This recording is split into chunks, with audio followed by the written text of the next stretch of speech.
After a shooting incident occurred, two suspects, A and B, were apprehended and police performed GSR tests on both of their hands. An analysis later finds microscopic particles containing the classic combination of lead, barium, and antimony associated with primer gunshot residue on suspect A, but not B. Does this mean that suspect A fired the gun? Not necessarily. Investigators test for GSR on the front and back hands of suspects. These particles can be an indicator of handling a discharged firearm. This is accomplished by using an adhesive scanning electron microscope, or SEM stub, that is made of a double-sided carbon adhesive tape used for extracting microscopic residues. The science behind GSR distribution begins immediately after a firearm is fired. Take, for example, a standard semi-automatic handgun.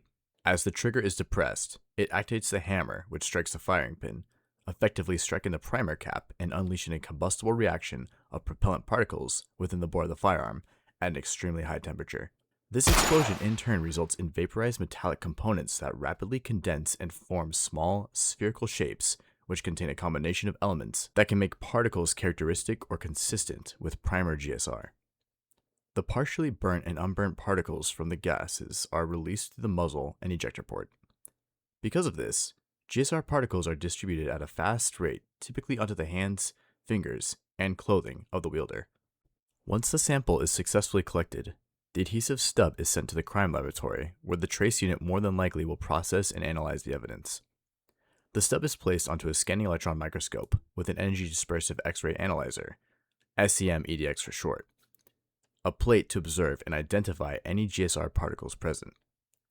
The electron beam interacts with the specimen, and detectors collect signals such as backscattered or secondary electrons. Electrons from the beam also give up their own energy that is re-emitted as X-rays to the wavelength of the elements from the sample that are presented. EDX separately detects characteristic X-rays emitted from the sample to determine elemental composition, which allow for quantitative and qualitative analysis of the sample. For traditional ammunition, analysts may identify individual particles containing characteristic combinations such as lead, barium, and antimony, while other ammunition formulations produce different elemental profiles. However, there are significant issues regarding the specificity of GSR confirmation on a sample. Let's look at our two suspects again. Suspect A was positive for GSR deposition on his hands, while Suspect B was negative. Let's say Suspect B was the one who actually fired the gun, but shortly met Suspect A and shook hands with him. Some GSR particles could potentially be transferred from Suspect B to Suspect A, since the particles themselves are merely lying on the surface of the skin, making them easily removable. Now, if Suspect B were to wash their hands immediately soon after, it would increase the possibility that the GSR test would be negative. Now, what if I told you that Suspect A worked as a car mechanic fixing brake pads the night of the shooting? The issue is that brake pads and a lot of mechanical automotive components share the same elements present within GSR that makes it difficult to differentiate between the two when conducting the SEM-EDX analysis. These hypotheticals introduce the major issues of uncertainty with GSR and are often challenged in court.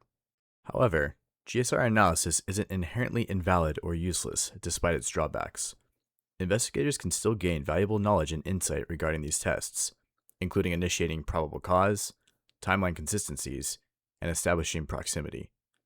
Additionally, modern ammunition can produce GSR with elemental profiles very different from the traditional lead-barium-antimony combination.